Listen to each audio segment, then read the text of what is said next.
Christmas Eve is the scariest damn night of the year. Santa's watching, Santa's waiting. Christmas Eve is slowly fading. Can you hear him in the night? Punish! Close the door, turn out the light. Santa's watching, Santa's creeping. He's great, isn't he? Now you're nodding, now you're sleeping.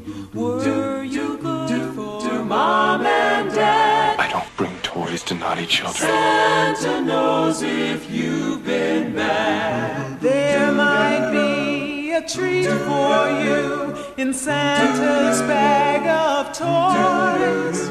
But Christmas won't be fun and games Punish for them. naughty girls and boys. Severely. Santa's watching, Santa's waiting. Everybody's celebrating. Did you do your best this year? Punish!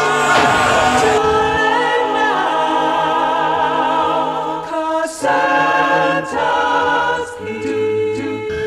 There is no Santa Claus. Naughty. She's Santa Claus tonight. You better run, boy.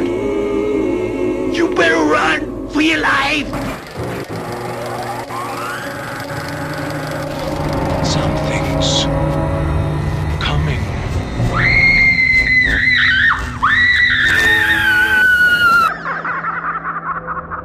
Stand by. Hold on to your hats, here we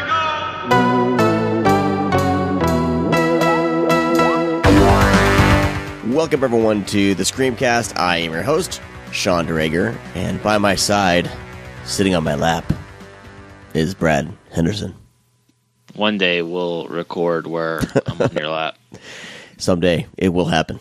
I'll make a trip to California and we'll do an episode together. That would be worth it just for you to sit on my lap. And we're recording the evening, so that means I can frickin' have some alcohol. Merry Christmas. Merry Christmas. I just finished off my bottle of Kraken rum.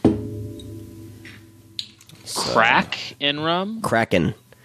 This podcast today brought to you by Kraken Rum and SodaStream. Is Cola. it like Kraken, like the thing that's eats ships or something? Yeah, man, released the Kraken. It's a dark rum, a black spiced rum, if you will, and it's fantastic.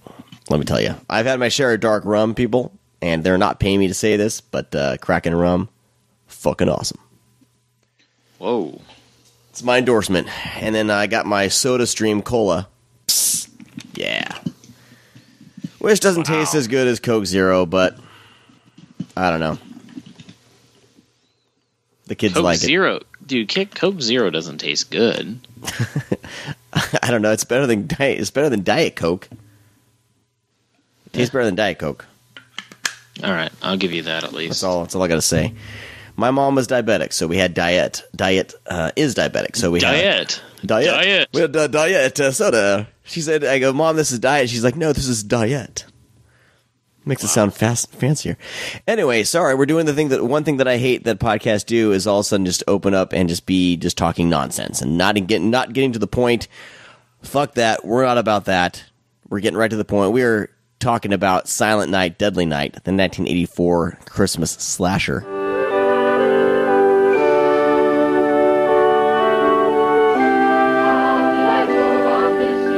'Twas the night before Christmas, when all through the house not a creature was stirring, not even a mouse. The stockings were hung by the chimney with care, in hopes that St. Nicholas soon would be there.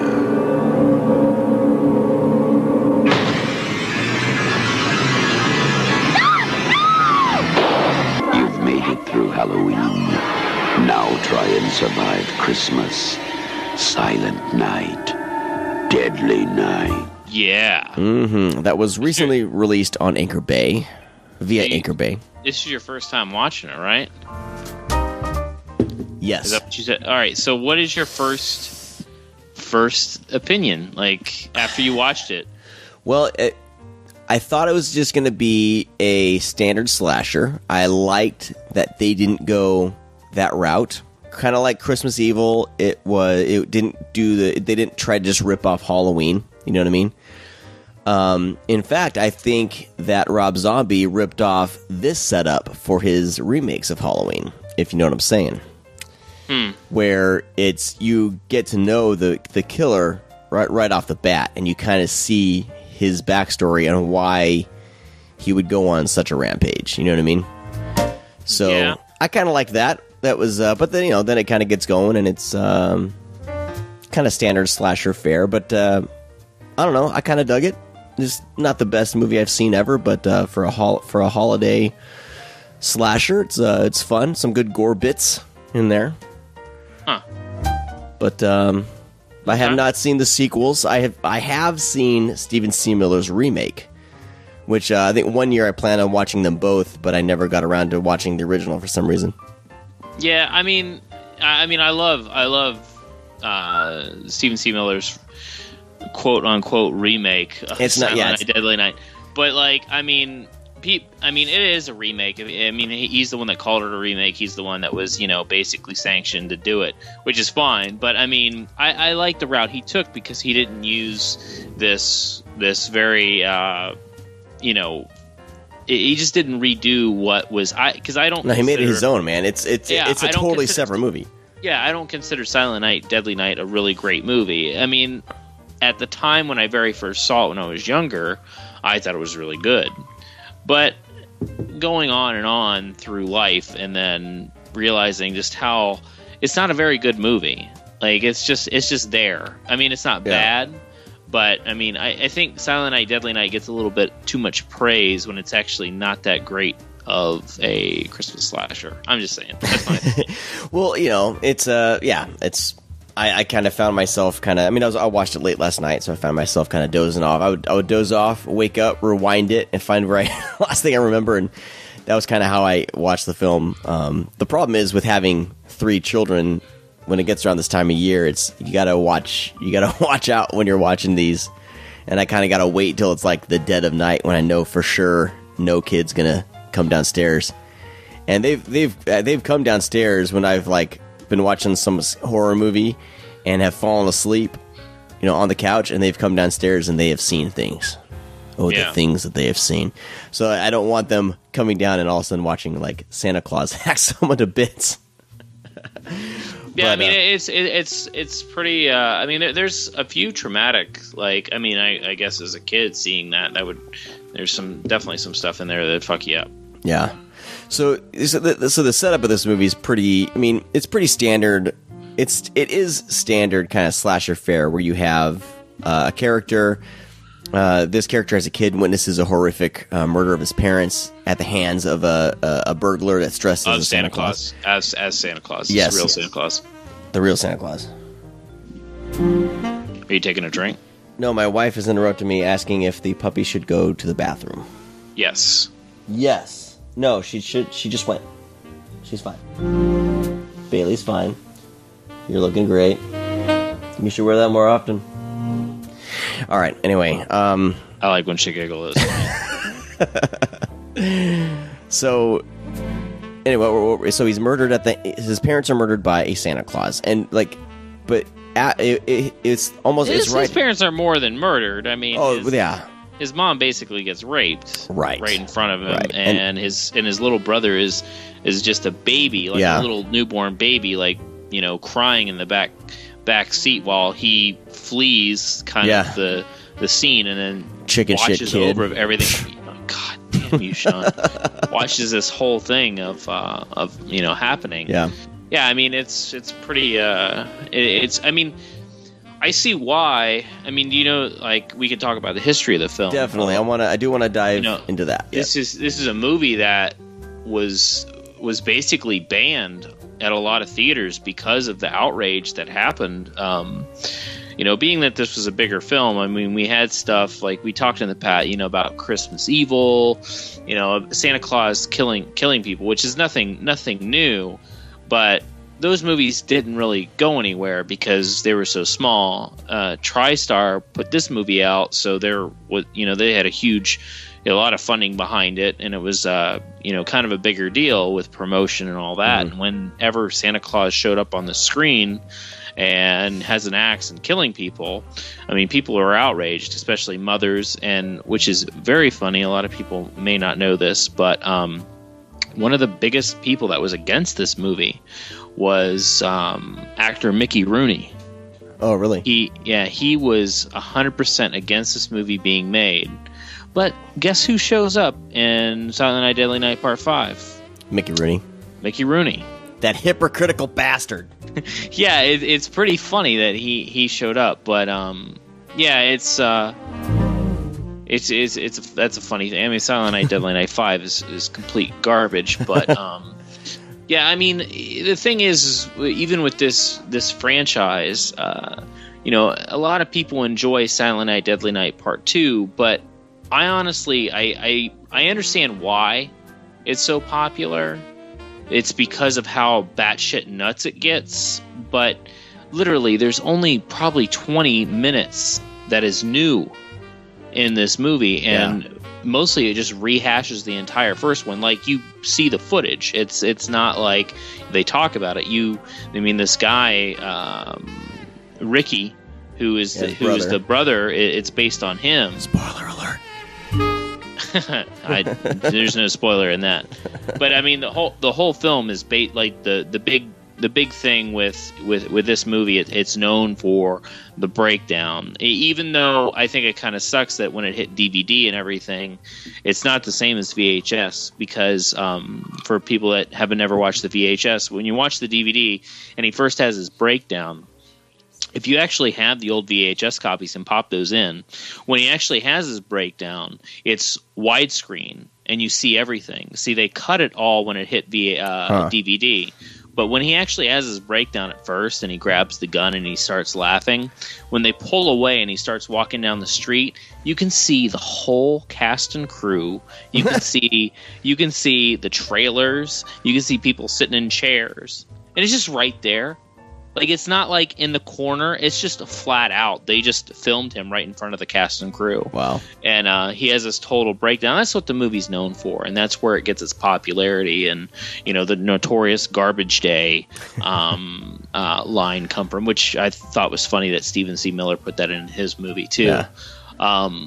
But I mean, I like the third and fourth Silent Night, Deadly Night. I think those are somewhat solid sequels. I enjoy those to an extent. And Part 5, I said, is garbage. As the Toy Maker one, it's just that movie's just weird. But I mean, we're here to talk about Silent Night, Deadly Night. Yeah. I want to really quick. I want to kind of splice in here the actual audio from the Siskel and Ebert review of Silent Night, Deadly Night. So we'll play that. We'll play it right now and come back. Our X-ray subject this week: the controversial Santa Claus killer movie, Silent Night, Deadly Night. Actually, there have been two controversies about Silent Night, Deadly Night. Even before the film was released a couple of weeks ago, its TV ad campaign caused a furor with its brief depiction of an axe-carrying Santa Claus. The distributor of this film, TriStar Pictures, which is co-owned by Columbia Pictures, CBS, and Home Box Office, pulled the commercial out of release after a week of protest by parents led by a Milwaukee group. Of course, commercials like that usually die out after a week anyway, so thanks a lot, fellas. But there's no question in my mind that the showing of Santa with an axe on free TV and commercials is sick and sleazy and mean-spirited. So let's repeat the names of the people who did it. TriStar Pictures, co-owned by Columbia Pictures, CBS, and Home Box Office. Shame on you. Now, as for the film, I've got news for you. It's worse than the TV ads. Telling a typical mad slasher story about a boy who witnesses his father being shot and his mother being stabbed to death by a maniac in a Santa Claus suit. So now the traumatized kid grows up and is asked to work in a toy store as Santa one Christmas, and it freaks him out. He impales one naked girl on a set of antlers, spears another woman with a bow and arrow, and another with a knife, and yet we even see Santa give one little girl a bloody knife as a gift and threaten another little girl with physical punishment as he sits on his lap. You might think that it would be funny, Roger, or it's played as quite sick in the film. So let me repeat the names of the writer and director and producers of this film. Michael Hickey wrote the film, Charles E. Sellier Jr. directed it, and Ira Richard Barmack produced it. You people have nothing to be proud of, even if you made a few bucks off of all the negative publicity. Your profits truly are blood money. And Silent Night, Deadly Night now has the distinction of joining I Spit on Your Grave as one of the two most contemptible films I have seen. And I don't mean to think it's campy. It really is quite awful. I'm glad you mentioned those people's names because quite frequently they think, gee, we'll make this exploitation film, we'll be able to buy our Mercedes and live in Bel Air and nobody will ever know what we did. But I would like to hear them explain to their children and their grandchildren that it's only a movie. Yeah. I think that would be a real interesting explanation. You know, this movie probably would have done so well if it wasn't for the people and stuff like that, because they had a plan of releasing this wide, and I think at the last minute they kind of pulled back. Well, from what I read, is they released it released the same day as Friday or as Nightmare on Elm Street, and it was tracking to do better than Nightmare on Elm Street as far as that opening weekend. And then it got pulled. Wes Craven really didn't have a name for himself at that point. I mean, he did Last House on the Left and, a couple other films, but he wasn't known until A Nightmare on Elm Street. Yeah. And yes, that's, Nightmare on Elm Street's a far better movie. But, you have a character, a mythological character that has built his own, it's Santa Claus, for Christ's sake. Everybody in the entire world knows who Santa Claus is, and some different countries have their own version of Santa Claus. So the most well-known thing in the world, I would say, would be Santa Claus. Yeah. So the movie promotes itself. Yeah. Especially if you just put the trailer on television in theaters, the movie's just one trailer alone will get people talking. But the problem was that people started talking too much and kids were getting scared. Can you imagine seeing this on TV, like you're at, hanging out with your family, the month of December? And you see this comes on, like, they had to have kept it out of prime time. You know what I mean? Like, they had to have. Well, I couldn't imagine. Yeah, I mean, they definitely pulled it. I think it was supposed to be a wider release, and they yanked it. But I mean, in a way, I see why. I mean, because something like this today, I don't think would have that big of a release either. Because I honestly think we would have the same outrage if we showed that. I mean, we have movies that are brutal that are released, but they're not.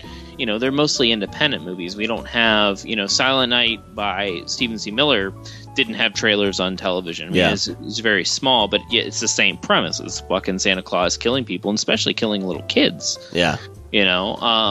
So I don't know. They probably didn't play it as well, because they were trying to promote it probably too much, when I think maybe this movie would have promoted itself more word of mouth and have done better if they just would have left it alone and just slapped it in theaters. Yeah. What I'm reading is the trailers started on November 15th. The movie was released November 15th. And then 6 days after its release, they pulled the ads for the film, and then they pulled the film shortly after. Yeah. Yeah. So, it suffered a great deal, but this film has been released numerous times from different people on different labels, and now we finally have what they call the uncut version, which is exactly it's the same exact cut that was on the DVD. Same exact. Yeah, they claim that the cut version's lost, but I have the cut version on VHS, and I have the DVD, and I have the Blu-ray, and I don't honestly. I've seen the movie countless times. I enjoy it. I said that it wasn't. I don't consider it a really good movie. It's one of those slashers that's enjoyable. It's a holiday slasher. It's something to watch during December when I do like a small Christmas horror thing. And I watched it again this year, and I watched it last year, and I'll probably watch the third one's my favorite, and I'll watch that one too. But Anchor Bay released this Blu-ray, and I don't know if it was funny because they didn't send out any screener copies, number one. And when I finally got my copy, I realized why. Dirt cheap too. Yeah, it was dirt cheap. We want to. Talk about next. this amazing transfer on the Blu-ray? Do we want to go on the transfer? I mean, what else is there to say about the flick? Let's talk about the transfer because it has to do with because you can tell what scenes were cut when, and you know what I mean. Let's get the transfer out of the way. It's I'm confused by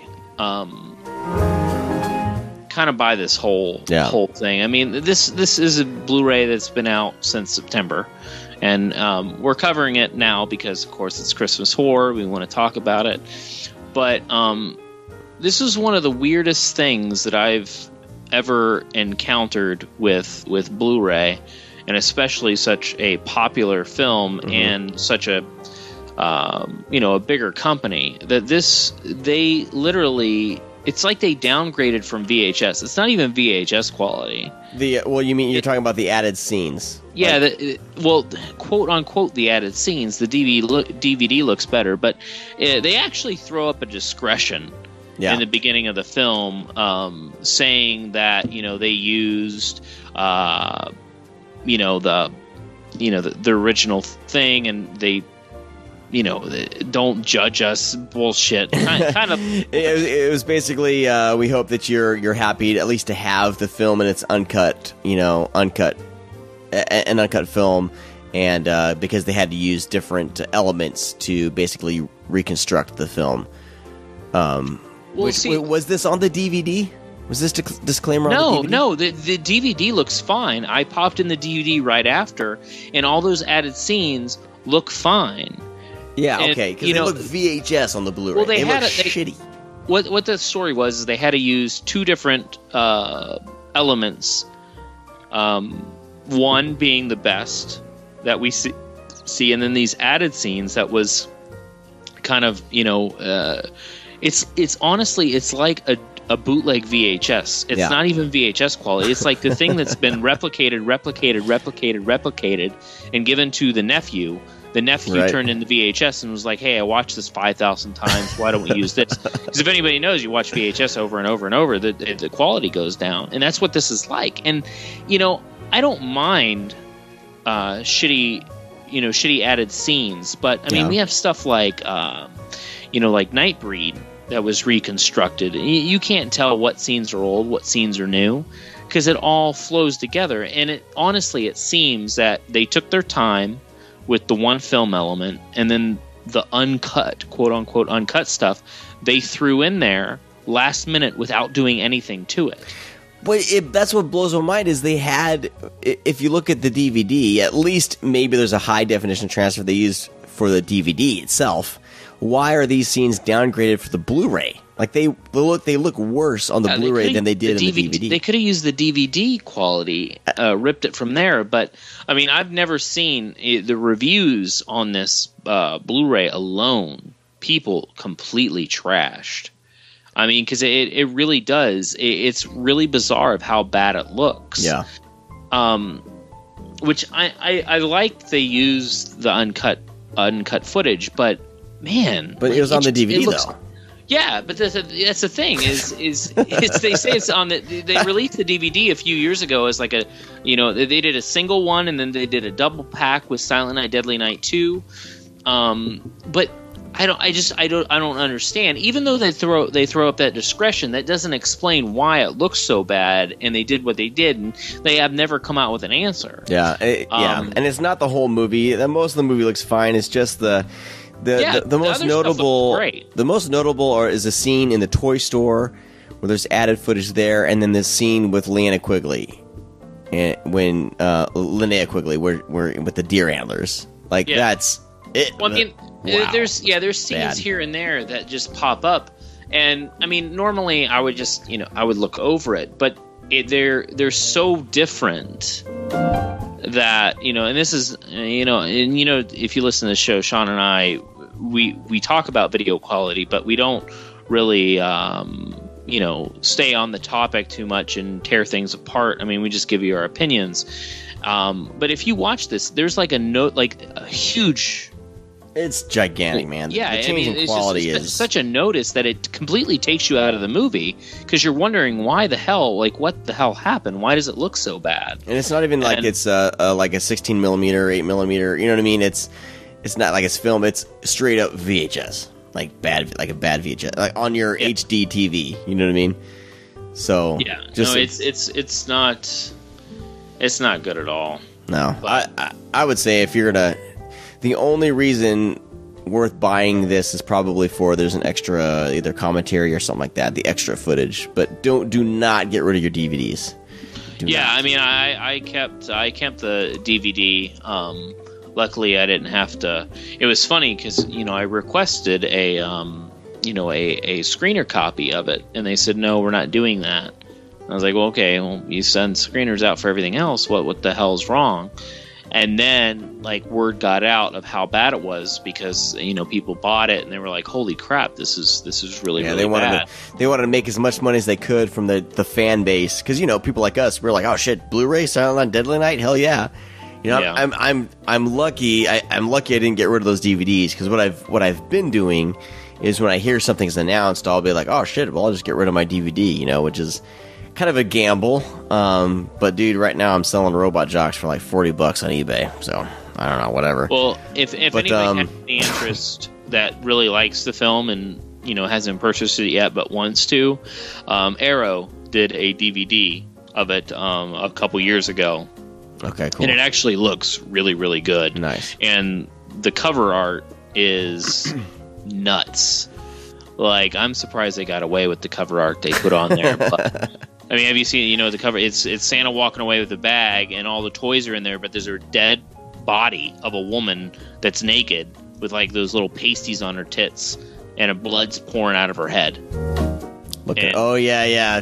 It's such a badass cover. God. But, that is not in the movie at all. Well, I mean, there's TNA in the movie, but there's some boobies. But that cover is that's a cheap thing, and the transfer's decent. Or you can buy the two-parter with the first and second one on DVD. That was long out of print, but that recently got put back out. I'm still looking at this cover. You crazy Brits, and your just European people, and your I don't know. I can't even talk right now.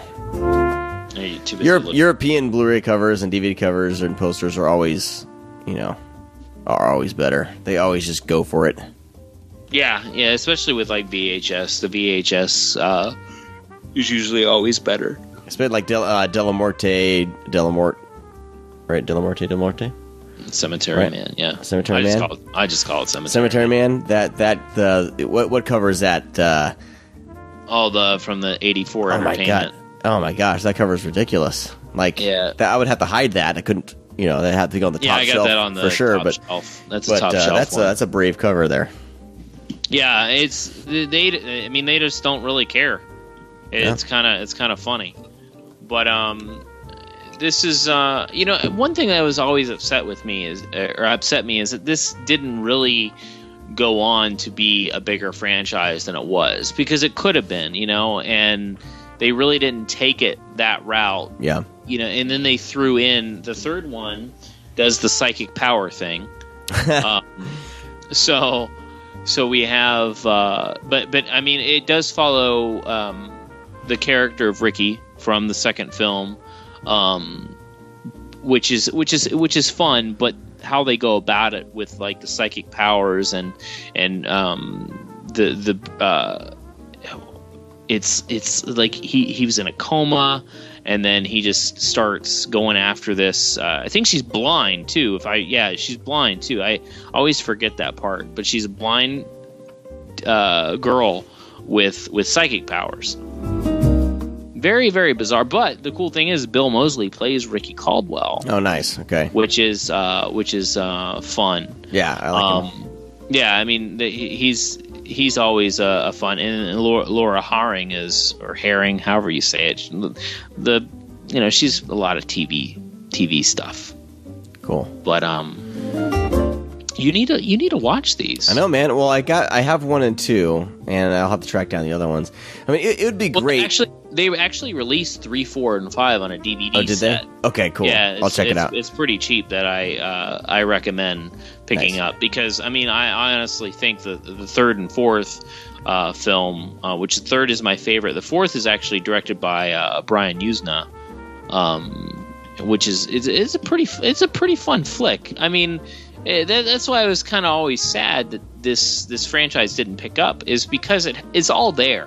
Yeah. You know, I mean, there's not too much you have to go on with you know, you just have a Killer Santa. You don't have to continue with Ricky and all that. You can just do whatever the hell you want. Right. Yeah. Totally. Yeah. It could almost be a yearly the yearly Killer Santa Claus movie. It doesn't even, you know.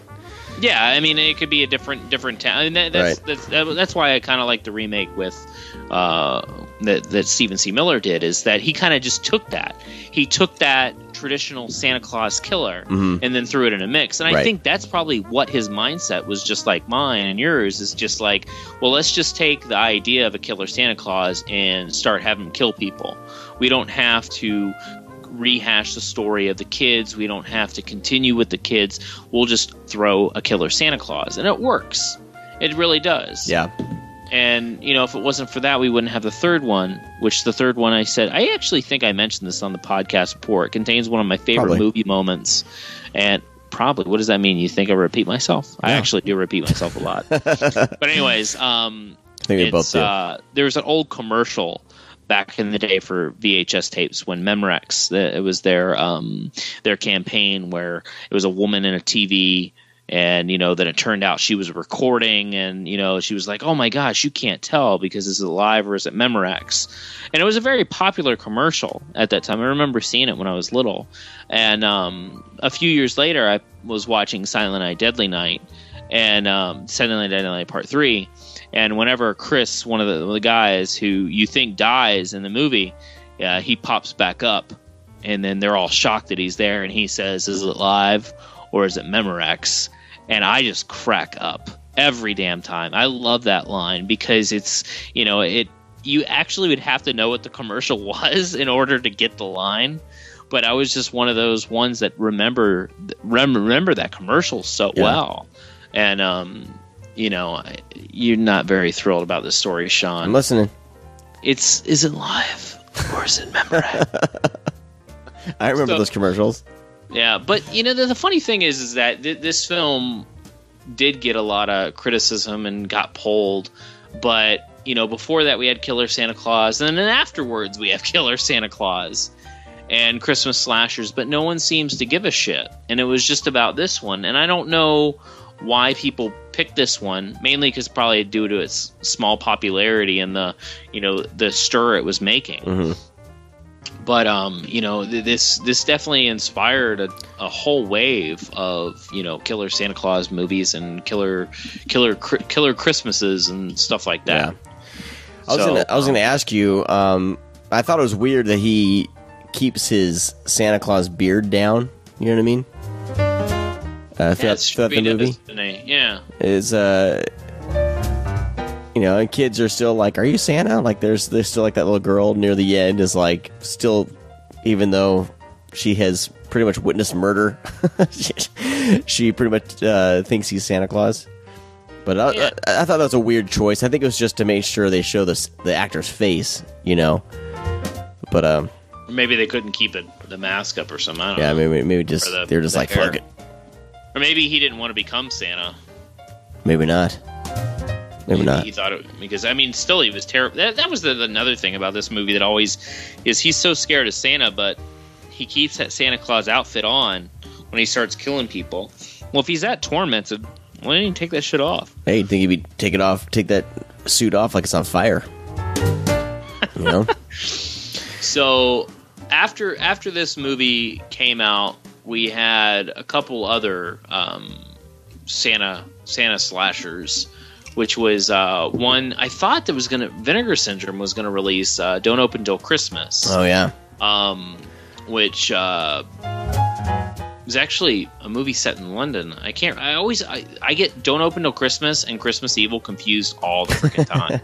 But since I've watched Christmas Evil a couple times recently, I'm getting to the point where I can tell the difference. I think Don't Open Till Christmas, there's a lot of brutal scenes in the movie, and it is pretty gory. But there's even castration. Oh, jeez. Yeah, but it is. It gets a little brutal, but it's a fun flick. But didn't get, and it came out the same year as Silent Night, Deadly Night, but didn't mainly because that was probably released overseas. Because I think the film is from the UK, and then slowly made its way over here on probably VHS and did a very, very small limited release. And then we had Silent Night, Deadly Night 2.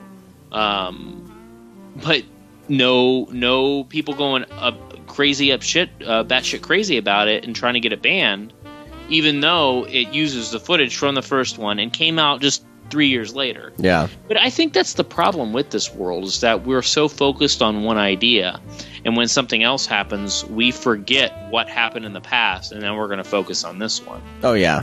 And probably something else more important, quote unquote, more important was going on in '87, and they didn't have time. And then, of course, we had one of my favorite Tales from the Crypt episode, which is the first one, which is also based on the Tales from the Crypt movie from the 70s, was And All Through the House, which Larry Drake plays a killer and attacks Joan Collins. Actually, I think Robert Zemeckis directed that too. And it's actually a really, really good episode. And I've always been a huge fan of Tales from the Crypt episodes because they did such a wide variety of horror and drama and all that kind of crazy shit. Yeah. It's mostly horror based, but they actually do a lot of, not monsters and goblins and slashers and stuff. They do like maybe a spouse getting back or something like that. I always enjoyed that. And that's a series that I always wanted to see come back, man. Like, and when I first heard of American Horror Story, I thought that's what that was going to be. Yeah, I was hoping it would be that way too. And then it turns out it's fucking Dylan McDermott for 20 episodes or something. And of course, the Silent Night, Deadly Night sequels, and a very small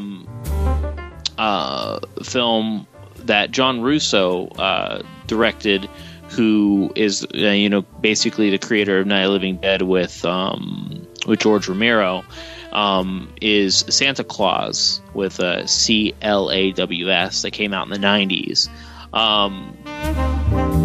It's actually not a very good movie, but it's a fun, in a way it's a fun little movie from the 90s, because everybody puts down 90s horror, and this is probably why, because these movies existed like this. But if you like Santa slashers, it's pretty decent. And one that I actually really, really like is Santa's Sleigh. Oh, I was just going to bring that up. With Bill Goldberg, who was the old wrestler. But it's actually really funny. Yeah. And it's really, really good. And it's really surprising, because, from the poster, from the cover art, from the trailer, it just looks like this cheesy, sci-fi Santa movie. And it is cheesy.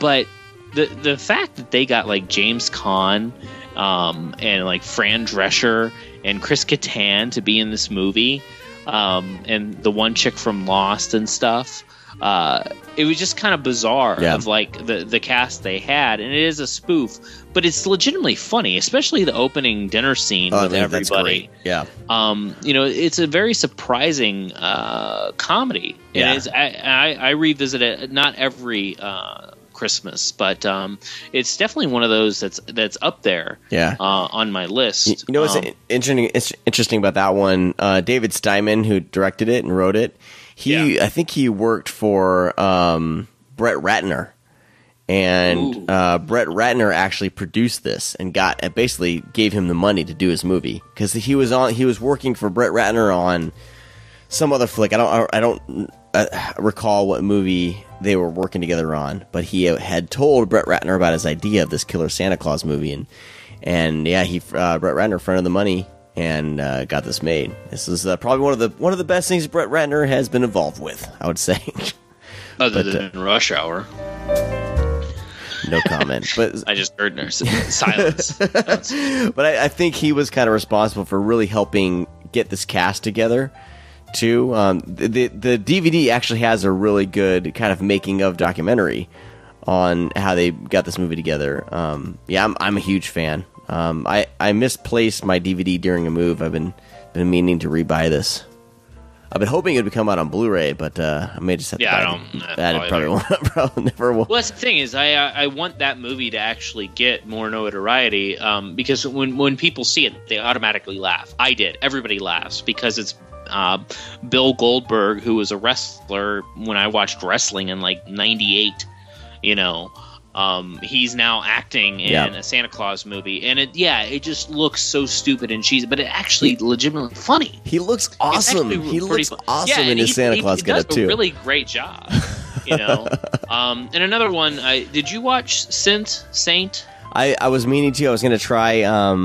I've been like in this weird just kind of over horror movies, so I've been like watching everything because this is a horror movie podcast. I know exactly. I've been watching everything but horror, and I was wanting to watch Saint Nick. It's on my list. I'm probably going to get to it this week. I really want to see it, man, because that poster, the cover is just don't go in thinking amazing. it's going to be the best Santa slasher ever. But it's by the guy that did it. His name's Dick Moss. Yeah, which is funny. But he did the Lift and the remake of the Lift with Naomi Watts, whatever I think it was called, Lift as well. But yeah, he remade his own movie. Kind of weird. People do that, but it's just bizarre to me. But yeah, it's called Saint. It's also known as Sint, and it's usually on Netflix, but it's dubbed. You have to buy the DVD if you want subtitles. Yep. But it's a bizarre, a different take, German take on Santa Claus and the history. And another one that I really, really love, it's very lighthearted and comical at times, is Rare Exports. Yeah, it's amazing. Which I think we talked about that last time. But it's just such a fun little kind of magical horror film in a way. Yeah, it has like with you can tell surprises here and there. Yeah, you can tell the filmmakers for that are very inspired by Spielberg, because there's the kid main character, and I kind of always see kids starring in movies like this, kind of darker movies. You kind of go back to Spielberg, but you think about like Goonies and stuff like that too. There's a certain time in the 80s where that seemed to happen a lot, and I love Rare Exports. I watch that every year. Yeah, since it's come out. I love the mythology that they build around Santa Claus, or they try to be. Well, I don't want to spoil it. Shut up. I know, dude. But the mythology they build move around. on. We'll just move on. Is great. So if you haven't seen Rare Exports, and I know that Brian Sauer actually hasn't seen it yet, so Brian, if you're listening, you better get on that shit. Watch it. Yeah, that's a fun one. And then of course the one we covered last time, To All a Good Night, which is Killer Santa Claus. Am I missing any other Killer Santa Claus movies? I'm thinking. I mean, this is one of those things that I wanted to talk to you about. Kind of go a little bit further about these Killer Santa Claus movies. I feel like they've been kind of fun, and we've had a handful over the years, and I think we've hit them all. Is Elves, is that a Killer Santa Claus movie, or is it just mainly the Elves? No, Elves is just Elves. Okay, all right. Yeah, I think we've hit all the. I haven't seen Elves in a long time, but I highly doubt that Santa is actually in that movie. All right, yeah, I think we've hit all of the Killer Santa movies. Do you think that this subgenre of Christmas horror has been done to death, or do you feel like possibly no one's really properly brought this to screen yet? Do you think that there's possibly, to my own benefit, something that I'm secretly working on with a couple people, which I can't mention right now? I really hope not. Because the script that I have has to deal with Santa Claus a lot, and Santa Claus is a killer. Yeah. But I kind of wanted to do a different spin with mine, and I'm still trying to get that. I think having Santa as a slasher, just having somebody dress up as Santa, or I think that's overdone. Yeah. Right. Yeah. I mean, it was overdone in the 80s. it could easily come back. But I think that Santa needs a new spin, and or Santa's I got a brand new bag or something like that. I don't know what the fuck that song. Well, I think they should explore the I'm having total brain blank right now on the evil Santa Claus. You know what I mean? What do they call that guy? You know damn it, you would say that. I know, huh? And all of a sudden, like, some of those God, things. I keep on seeing it pop up too. You know, the like, evil media. Santa guy. Yet, hold on, Krampus. Yeah, I wrote an article about this on my old philosophy religion podcast website. Yeah. Krampus. I feel like Krampus is kind of the thing that needs to be explored more. That mythology of, because Krampus, it's like, I can't remember the exact story, but I feel like Krampus was the one, like, if you're naughty, like, he's the demon that comes after you. You know what I mean? Which I feel like is kind of explored a little bit in Rare Exports. He's a demon. He's not even like Santa. He's just a demon that comes to punish kids, and he rewards ones with gifts that are good. Right. And I think like that mythology is something that I would love to see put on film. You know, because it's more of a German folklore thing, and that's kind of where Scent comes from. Right. Yeah. Okay. That movie is kind of based on that because Scent is a demon. Because if you start looking at these, like, there's actually, like, if you go and research more Krampus, you see, like, there's actually, like, these Krampus festivals in Germany and things like that, and like, if you see these old, like, wood carvings of Krampus, and like I'm looking at one right now, it's Krampus and St. Nicholas. So St. Nicholas is kind of the yin and yang, right? So St. Nicholas is the one that rewards all the good kids, and Krampus is the one that, if you're bad, he basically puts you in his bag and takes you back to wherever he's from and eats you. I think he drags you off to the forest or something. Something, man. It's not good. It's not good. So don't piss. You got to be a good kid. But I mean, like, all these, there's like 1900s like greeting cards featuring Krampus on there. She's basically just a demon, and it's like this. I feel like is ripe for coming to screen, especially with today's technology and stuff. But it's like is anyone out there really willing to tackle the subject? You know what I mean? Is everyone afraid of a Silent Night, Deadly Night kind of? I will say for my benefit again, no, people aren't afraid of doing it. It needs to be done, and hopefully it happens. If you're listening, studios, please contact Brad F. Henderson at Brad F. Henderson on Twitter, and because if you want to make a badass killer Santa Claus movie, I know somebody. So. Well, that would be awesome. I feel like I don't think we're done exploring the dark side of Santa at all. No, I think the more mythological aspect to it would shed some new light on the subject instead of giving a guy a knife and a Santa outfit. Right. That's. I mean, it's not overdone at this point because it stopped abruptly. Mm-hmm. We had a good run. But I think it's time. I'd like to see it come back. And I thought maybe, Silent Night, Deadly Night remake by Stephen C. Miller would spark that a little bit, but it obviously didn't. And we just have that one. And I thought maybe we'd get some sequels from that. Because it, certainly is open for sequels, but we didn't get that either. So. I know. Steven, what's up, man? Come on. I mean, I know he's kind of employed by a studio, I believe, and they kind of will give him scripts and he'll choose things. He's doing a romantic comedy next. Yeah, I heard about that. Yeah, which takes place during Christmas. I mean, right? That's great. Yeah, fantastic. Steven, you got to come on the show. So one of these days it'll work out. I need to be more of an a-hole and just bug him until he comes on the show. No, don't do that. No. No, we're both busy. We're both dads. I've met him for coffee once, and we've been trying to meet up again. That's probably why it was once. I know. He's like, this guy's kind of a douchebag. I'm not really going to meet up with Sean. Or that you're just creepy. I don't think I'm creepy. No? No, I don't think so. Anyway. I don't know. Maybe I am. Who knows? Anyway. We're horrible at wrapping up shows here on the ScreamCast. Well, we could also do Blu-ray announcements. Well, yeah, I was going to wrap up the show, and then we can go into that, and I'll edit it. I'll edit that shit.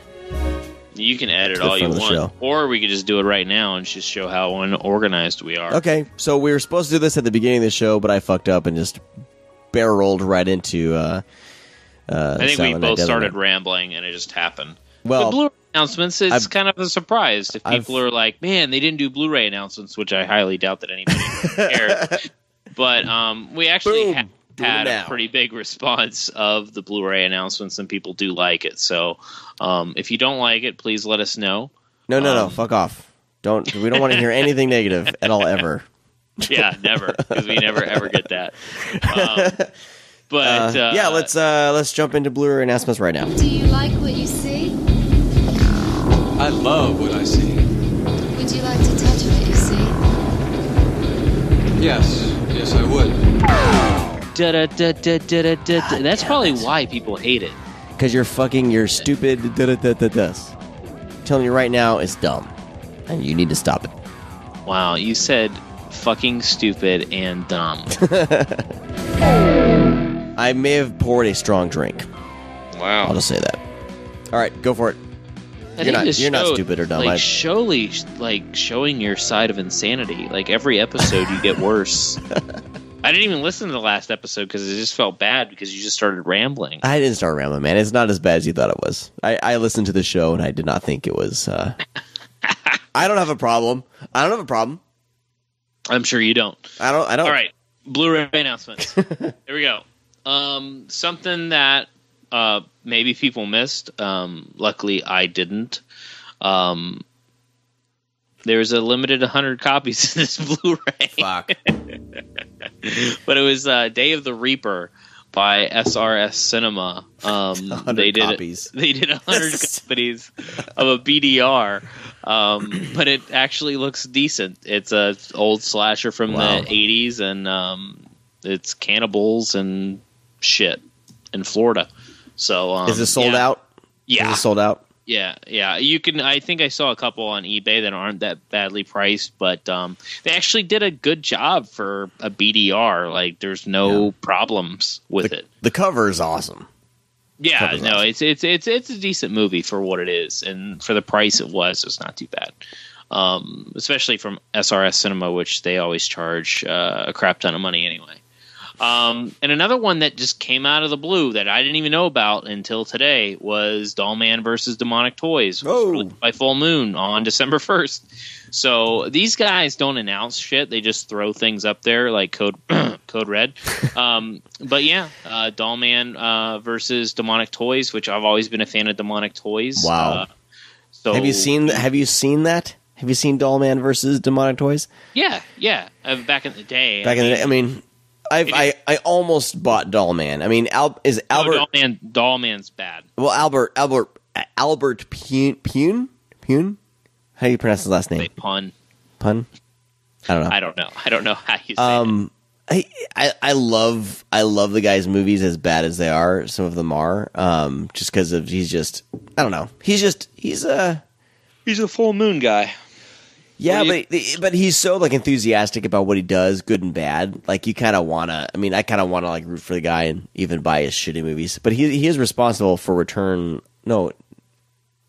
No, I'm getting my things across. You're thinking of Brian Usna, probably. No. Wynorski's for. I was about to say Return to Swamp Thing, but Albert Pune, Cyborg. There you go.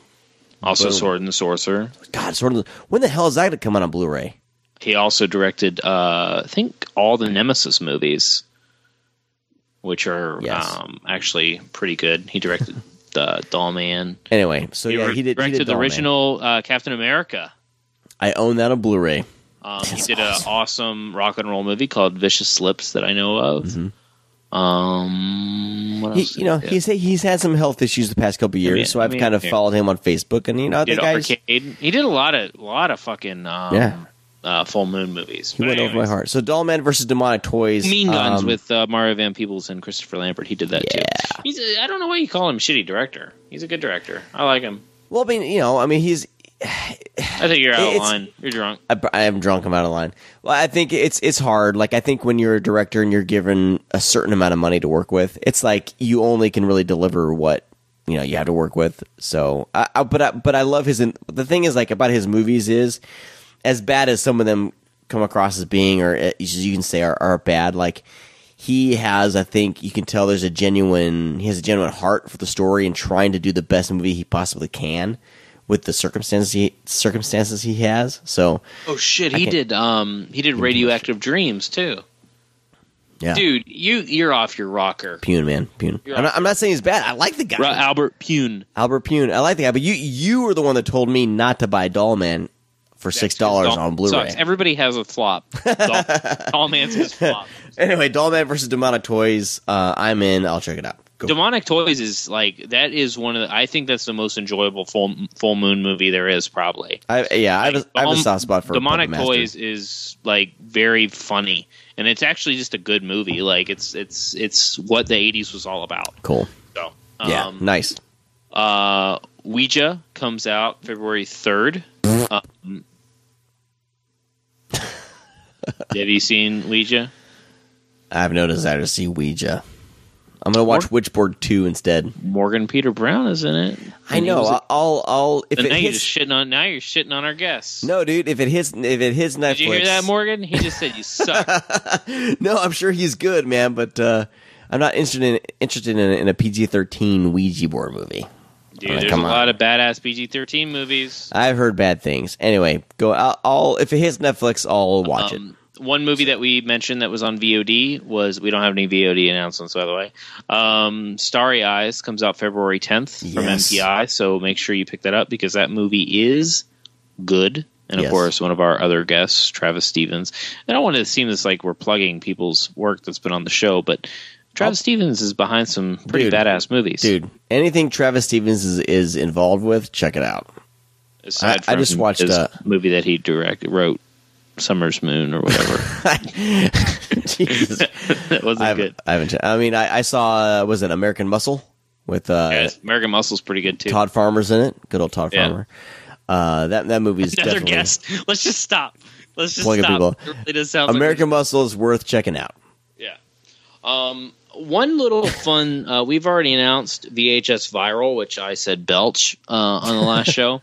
But actually, when it comes out on Blu-ray, the missing segment will be on there. Okay. So you can make sure I'll actually be picking it up so I can see the missing segment. I think someone got a paycheck from somebody. I'm not going to say. No, I just think they probably weren't finished. Todd Lincoln probably just wasn't done with it. I don't know. Huh, weird. I was kind of curious of why it wasn't in there, but at least it made the movie go quicker. Whoa!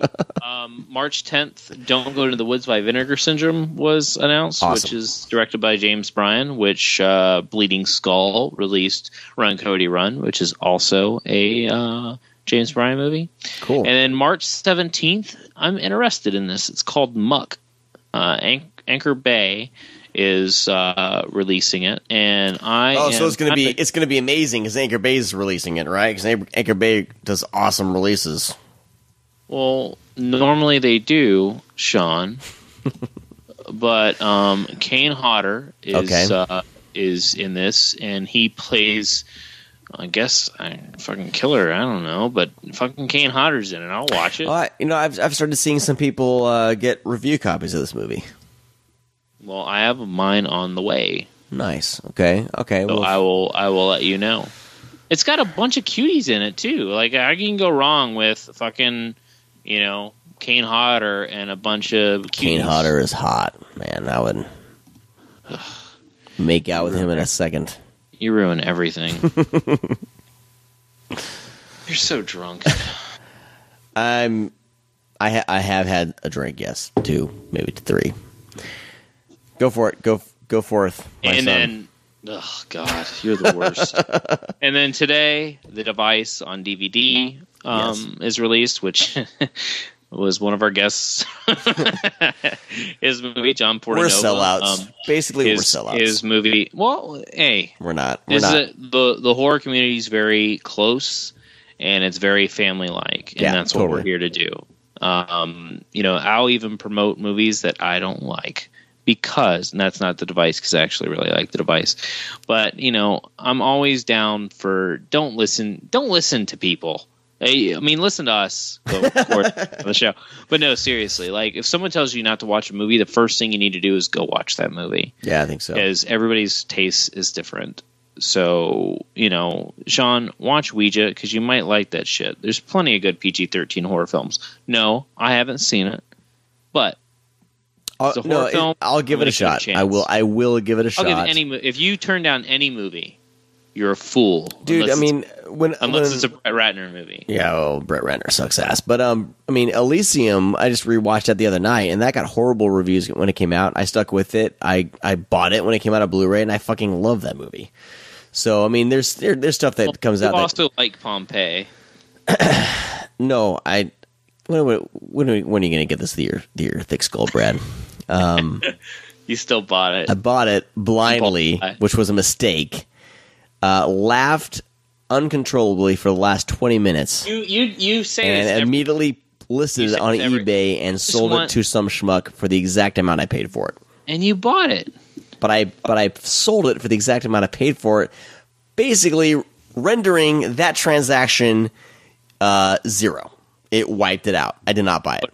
I sold it. Lord of Illusions comes out, the Clive Barker from Scream, which is oddly enough, Scream hasn't been promoting this release. I've been noticing that maybe it's not a very good trailer. I don't know. It was supervised by Barker, and it's a collector's edition, so I actually don't like this movie at all. So I'm kind of dreading rewatching it. But really? I'll be watching it next week. That's it. We'll be covering it, people. We will be covering Lord of Illusions. Because it's a Scream Factory collector's Probably edition. not. We will. Fuck you. We will. Dude, did you tell people about our break? They're going to be heartbroken. Are we going on break? Well, dude, never mind. We'll get to that. Long Hair of Death by Raro's coming out today, which is a decent movie. I watched it recently. It's okay. It's okay. And then one of my top 10 movie comes out today, and I suggest you pick it up. It's called At the Devil's Door. It's my number 10. I think it was like 9 or 10 on my list that I just recently released for my top 10 of 2014, and that's on there. I absolutely adore that movie. I thought it was great. A lot of people disagree with me, but I have a thing for devils and cults. Nice. You put anything like that in a movie, I'm more than likely going to like it. So producers, writers, directors, you want me to like your movie? Put the devil in it. Put the devil in it and a blowjob. Brad will like it. I said that's it for the Blu-ray announcements. As I said before, we will be taking a break. We won't have an episode after the following episode of this episode. Does that make any sense? Right. So next week, Brian Sauer should be back with us, and we will make love to your ears. Go ahead and tell them what we're covering, Sean, just to give them a treat. We are covering what Tales from the Crypt, right? Yeah. Right. And Vault of Horror, and shit. What else? What are we covering? Trancers, baby. So excited. Which a lot of people don't know if it's a Christmas movie, but it is. So that should be a fun one. Dude, I'm looking forward to that conversation. For this, we had a really good idea. We're like, dude, let's cover Christmas movies. And then we're like, yeah. And then we're like, what the fuck? Which one do we cover? So we've kind of been scrambling. So Trancers is kind of like I was like, it was a welcome surprise. Let's do it. And that's why I had to cover Silent Night this time, which this is just a throwaway episode, so you guys are welcome. You can just delete it right now. Yep, I know we were going to try to get Brea Grant to talk Silent Night the other night, but, so we fucked up. This is just a boring, shitty episode, and I'm sorry.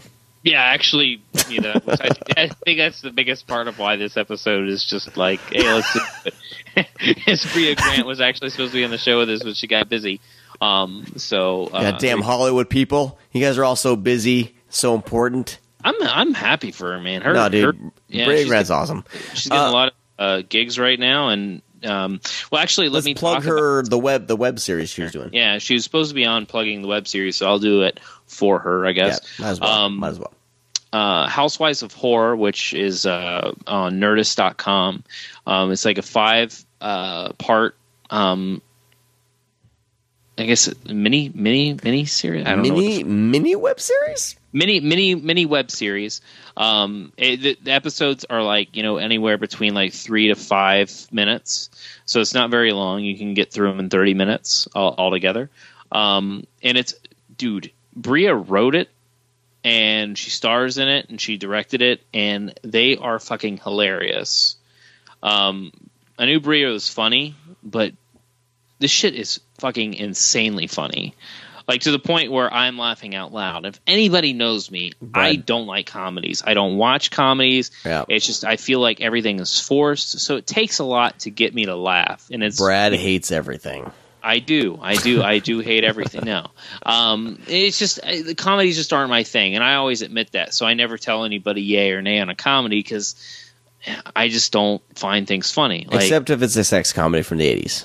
Sex comedies from the 80s. Well, I don't laugh out loud at those. I just enjoy them. Right. Comedy for a comedy. Like, ironically enough, I love Hot Rod, which is, I know that people don't like. Dude, Hot Rod rocks. Yeah, I love Hot Rod. I love 21 Jump Street. I thought 21 Jump Street was probably one of the best comedies made of the past, 10 years. I think it's fucking hysterical.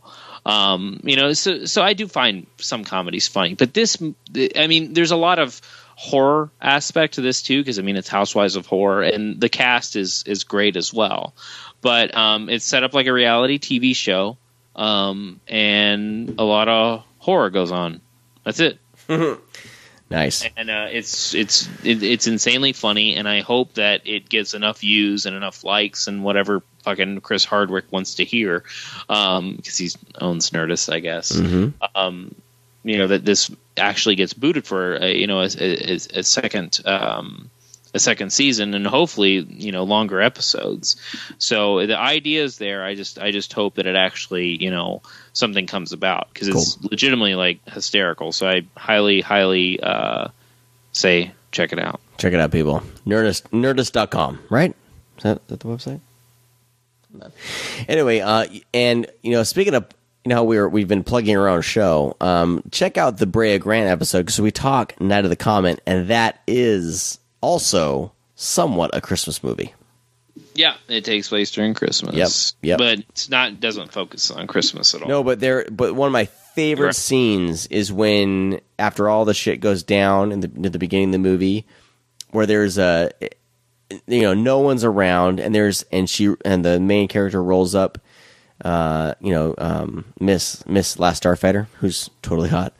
She rolls up to an abandoned car, no one's in there, and there's Jingle Bells or something playing, and that's that scene is just fantastic.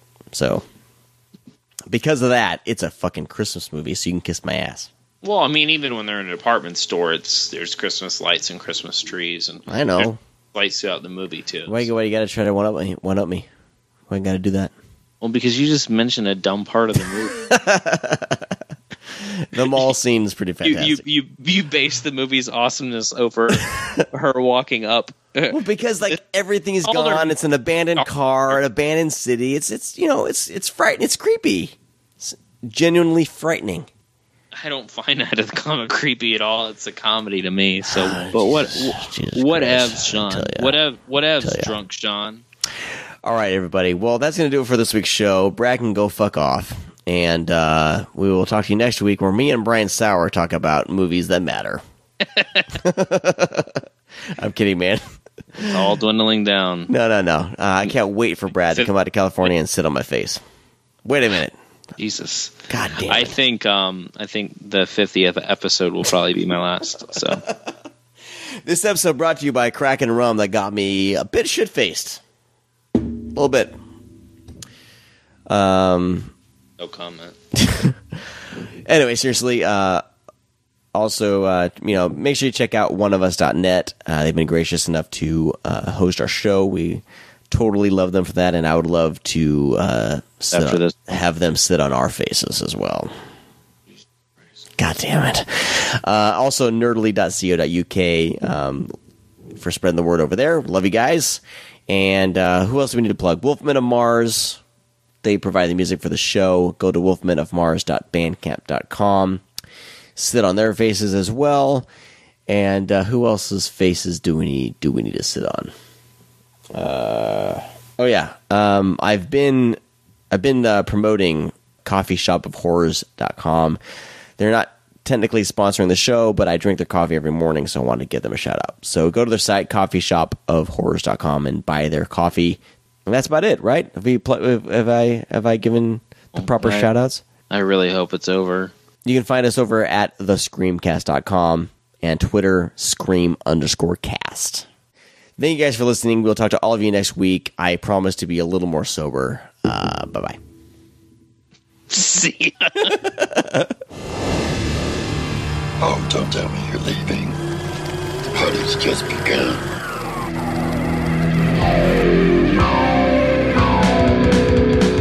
Meatballs.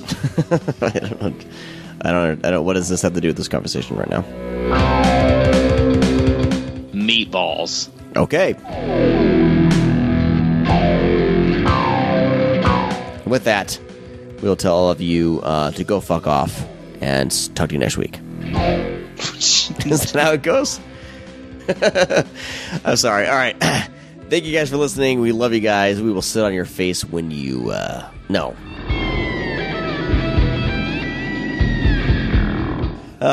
Good times. Yeah, I guess so.